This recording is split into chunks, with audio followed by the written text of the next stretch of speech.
भारत की धरती पर हमेशा से ही एक अद्भुत परंपरा रही है। जब भी धर्म पर संकट आता है, तब कोई न कोई संत या महापुरुष जन्म लेकर संसार को मार्ग दिखाता है। लोग मानते हैं कि यह संत साधारण इंसान नहीं होते, बल्कि परमात्मा के प्रतिनिधि होते हैं। लेकिन आज का समय ऐसा है कि जहां पाखंडी बाबा और ढोंगी साधु जनता को ठग रहे हैं, वहीं एक सच्चे संत को जेल की चार दीवारी के भीतर बंद कर दिया गया है। नमस्कार दोस्तों, स्वागत है आप सभी का मिस्टीरियस इंडिया पर। वीडियो में आगे बढ़ने से पहले वीडियो को एक लाइक और चैनल को एक सब्सक्राइब जरूर करें। यह खबर धीरे धीरे पूरे देश में फैल रही थी कि जेल के अंदर कोई चमत्कार हो रहा है। कई लोग इसे अफवाह मानते, तो कई इसे सत्य समझकर चर्चा करते। लेकिन जैसे जैसे घटनाएं सामने आने लगीं, वैसे वैसे लोगों की जिज्ञासा और बढ़ती गई। एक दिन अचानक खबर आई कि जेल के भीतर बंद साधक बीमार थे और डॉक्टरों ने उनकी स्थिति गंभीर बताई थी। मगर अगले ही दिन वे पूर्ण स्वस्थ दिखाई दिए। कैदी और जेल कर्मचारी हैरान रह गए, आखिर रातों रात ये कैसे संभव हुआ। धीरे धीरे अफवाहें फैलने लगीं कि यह साधारण घटना नहीं, बल्कि किसी परम शक्ति का संकेत है। कुछ कैदी चुपचाप कहते, ये तो सच में भगवान के भेजे हुए हैं, वरना यहां कोई भी कैदी इतना शांति और दिव्यता नहीं बिखेर सकता। जेल के भीतर का माहौल बदलने लगा। जहां पहले मारपीट और गाली गलौज का माहौल होता था, अब वही कैदी दिन में भजन और सत्संग करने लगे। इसी बीच यह चर्चा देश के बड़े नेताओं तक पहुंची। प्रधानमंत्री और मुख्यमंत्री तक रिपोर्ट पहुंची कि जेल के भीतर ऐसा बदलाव आया है कि लोग हिंसा छोड़कर शांति की ओर बढ़ रहे हैं। नेताओं ने पहले इसे मजाक समझा, लेकिन जब लगातार रिपोर्टें आईं, तो उनके मन में भी संदेह जागा। आखिर जेल के अंदर ऐसा कौन सा बल काम कर रहा है जिसने कुख्यात कैदियों तक को नरमी और भक्ति की राह पर ला खड़ा किया। धीरे धीरे यह बात राजनैतिक गलियारों में चर्चा का विषय बन गई। क्या वाकई यह संत कोई दिव्य शक्ति लेकर आए हैं? क्या ये सच में परमात्मा के दूत हैं? एक दिन जेल में अचानक रोशनी फैल गई। कुछ कैदियों ने बताया कि उन्होंने अपने कक्ष में अद्भुत चमक देखी, मानो किसी देवता का प्रकाश हो। वे सब डरे भी और आश्चर्यचकित भी। जब सुबह जेलर ने इस बारे में पूछा, तो कैदियों ने एक स्वर में कहा, सर, हमने कोई सपना नहीं देखा, यह सब वास्तविक था। धीरे धीरे यह बात बाहर आई और आम जनता तक पहुंच गई। सोशल मीडिया पर वायरल हुआ, जेल में बंद संत ने चमत्कार दिखाया, कैदियों का जीवन बदल गया। लोगों में कौतूहल बढ़ा। लाखों लोग जानना चाहते थे कि असल में वहां हो क्या रहा है। जब यह खबर प्रधानमंत्री और मुख्यमंत्री तक पहुंची, तो दोनों के मन में जिज्ञासा पैदा हुई। प्रधानमंत्री ने सोचा, अगर सच में जेल में चमत्कार हो रहा है, तो यह कोई साधारण व्यक्ति नहीं हो सकता। वहीं मुख्यमंत्री के मन में भी द्वंद्व था। अगर यह सच है तो इतिहास पलट सकता है। दोनों नेताओं ने गुप्त रूप से जानकारी लेने का निर्णय लिया। इधर जेल में बंद संत शांत भाव से अपने साधकों को ज्ञान दे रहे थे। यह संसार एक नाटक है और हर आत्मा परमात्मा की संतान है। केवल सच्चे नाम का ज्ञान ही मुक्ति दे सकता है। कैदी इस ज्ञान को सुनकर आंसुओं में डूब जाते। उनके जीवन की सोच बदल रही थी। जेल में बंद संत की चर्चा अब सिर्फ कैदियों और जेलर तक सीमित नहीं रही थी। बाहर की जनता भी अब मानने लगी थी कि यह कोई साधारण मनुष्य नहीं हो सकता। अखबारों और न्यूज चैनलों में खबरें चलने लगीं। जेल के अंदर कैदियों का जीवन बदल गया। कई पत्रकार इसे अंधविश्वास कहकर नकारते, लेकिन जब वे खुद जेल जाकर कैदियों से बात करते, तो सभी कैदी एक ही बात कहते, हमारे जीवन का अंधकार मिट गया है, हमें सही मार्ग मिल गया है। धीरे धीरे जेल का वातावरण एक सत्संग स्थल जैसा लगने लगा। कैदी सुबह उठकर ध्यान करने लगे। झगड़े बंद हो गए और नफरत की जगह प्रेम ने ले ली। जेल प्रशासन को यह सब देखकर आश्चर्य हुआ। उन्होंने सरकार को रिपोर्ट भेजी। इतिहास में पहली बार जेल के कैदियों में इतना सकारात्मक परिवर्तन देखा गया है। इस रिपोर्ट को देखकर प्रधानमंत्री और मुख्यमंत्री दोनों चुप हो गए। उनके मन में सवाल उठा, क्या सच में यह संत वही हैं जिन्हें परमात्मा ने किसी विशेष उद्देश्य से भेजा है? प्रधानमंत्री ने गुप्त रूप से अपने अधिकारियों को भेजा कि वे जांच करें। अधिकारी जब जेल पहुंचे तो उन्हें किसी बाहरी दिखावे या शक्ति का प्रदर्शन नहीं मिला। लेकिन उन्होंने देखा कि कैदियों की आंखों में एक अद्भुत चमक थी। उनमें प्रेम और भाईचारा जाग उठा था। एक कैदी ने अधिकारी से कहा, हमने यहां भगवान को देखा है जो हमारे सामने मानव रूप में है। यह सुनकर अधिकारी सन्न रह गए। उन्होंने तुरंत रिपोर्ट बनाकर प्रधानमंत्री को भेजी। यह कोई साधारण संत नहीं है, इनकी उपस्थिति ही सब कुछ बदल देती है। जेल में यह चर्चा और बढ़ गई जब अचानक एक गंभीर बीमार कैदी, जिसे डॉक्टर ने बचने की कोई उम्मीद नहीं बताई थी, वह कुछ ही दिनों में पूर्ण स्वस्थ हो गया। उसने कहा, मैं तो अंतिम सांसें गिन रहा था, लेकिन संत ने मुझे सिर्फ एक मंत्र दिया और उसी से मैं बच गया। यह सुनकर बाकी कैदियों का विश्वास और गहरा हो गया। वे सब मानने लगे कि यह सच में भगवान के भेजे हुए हैं। अब जेल का हर कोना भक्ति, ध्यान और शांति का केंद्र बन चुका था। बाहर जनता में आस्था का सैलाब उमड़ पड़ा।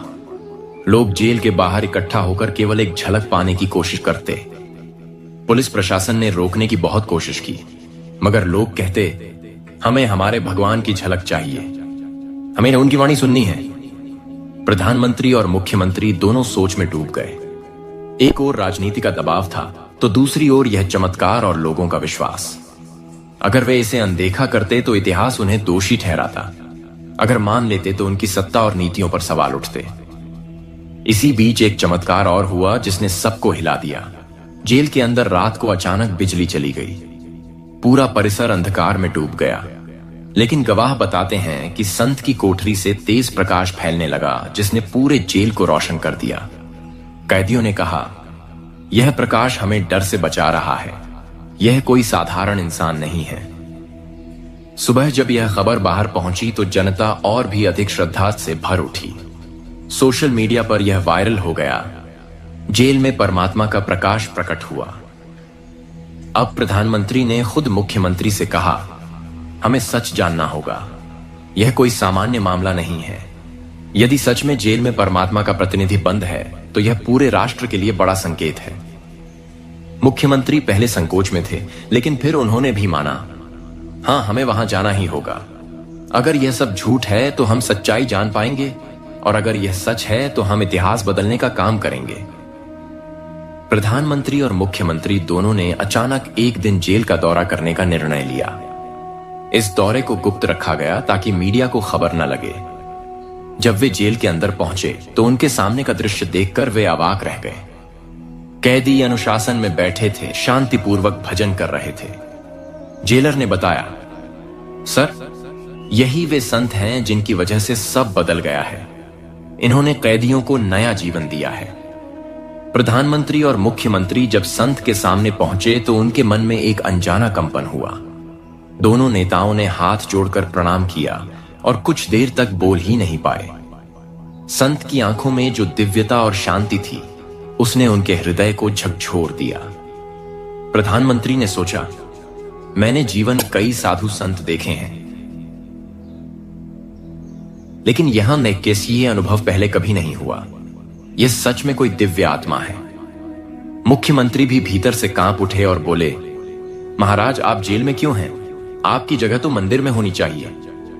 संत ने मुस्कुराते हुए कहा, बेटा, मैं जेल में नहीं हूं। यह जेल मेरे लिए आश्रम है। बाहर के लोग सोचते हैं कि मैं बंद हूं, लेकिन वास्तव में वे लोग बंद हैं जो परमात्मा से दूर हैं। यहां रहकर मैं उन्हें वह सच्चा ज्ञान दे रहा हूं जो उन्हें मुक्ति दिलाएगा। प्रधानमंत्री और मुख्यमंत्री दोनों स्तब्ध रह गए।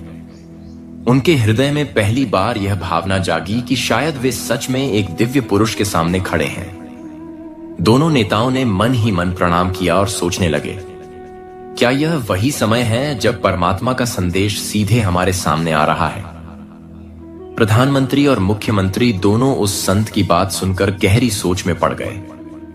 उन्होंने महसूस किया कि यह साधारण व्यक्ति नहीं है। जेल की दीवारों के भीतर बैठकर भी उनके शब्दों में ऐसी शक्ति थी जो किसी भी इंसान का जीवन बदल सकती थी। प्रधानमंत्री ने मन ही मन सोचा, मैं दुनिया के सामने नेता हूं, लेकिन असल में मैं भी उसी अज्ञान के अंधकार में भटक रहा हूं। अगर ये सचमुच परमात्मा के दूत हैं तो मुझे इनके सामने झुकना ही होगा।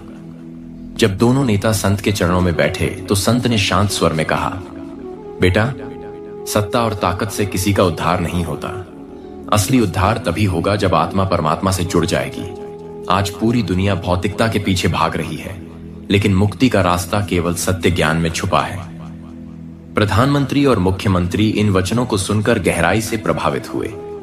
उन्होंने पहली बार महसूस किया कि राजनीति और पद की चमक के पीछे उनका जीवन भी अधूरा है।